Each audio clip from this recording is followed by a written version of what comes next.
গড়িয়ায় সরকার বাড়িতে তেলের উৎস নিয়ে এখনো দ্বন্দ্বে বিশেষজ্ঞরা। তার মধ্যে এবার কোথা থেকে এই তেল দেওয়ালে আসছে তা জানতে সিসিটিভি লাগানো হলো ওই বাড়িতে। একই সঙ্গে বাড়ির দেওয়ালের যে অংশে তেলের প্রলেপ পড়ে গিয়েছিল সেটা এদিন পরিষ্কার করা হয়। রাজপুর সোনারপুর পৌরসভার পক্ষ থেকে এই কাজ করা হয়েছে। তাদের বক্তব্য, দেওয়াল পরিষ্কার হওয়ার পর সেদিকে তাক করে সিসিটিভি লাগানো হয়েছে এবং কিভাবে তেল সেখানে লাগছে মূলত সেটাই ক্যামেরার মাধ্যমে দেখার চেষ্টা করা হবে।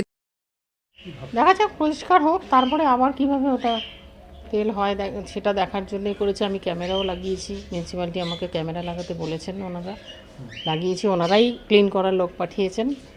দেখা যাক কী প্রবলেম সলভ হয়, সবই চেষ্টা চলছে। হ্যাঁ, একবার ক্লিন করিয়েছিলাম, আবার তেল হয়ে গেছিলো। মানে ক্লিন করানোর পরে আবার হ্যাঁ হ্যাঁ হ্যাঁ হ্যাঁ ক্লিন মানে আবার এই সেকেন্ড টাইম ক্লিন করানো হচ্ছে। হ্যাঁ হ্যাঁ হ্যাঁ হ্যাঁ এটা তবে এর আগেও দেওয়াল পরিষ্কার করা হয়েছিল, কিছুদিন যেতে না যেতে আবারও সেটা তেল চিটচিটে হয়ে যায়। অন্যদিকে জিওলজিক্যাল সার্ভে অফ ইন্ডিয়া নমুনা সংগ্রহ করে নিয়ে গেলেও রিপোর্ট এখনো তারা দেয়নি। তবে মৌখিকভাবে পৌরসভাকে তারা যা জানিয়েছে সেটা হলো বাইরে থেকে এই তেলের উৎস রয়েছে, কিন্তু কিভাবে আসছে সেটা নিয়েও এখনো তারা কিছু জানায়নি। এদিকে করে বলবো, মানে এটার সোর্সটা কি সেটাই তো বুঝতে পারছি না।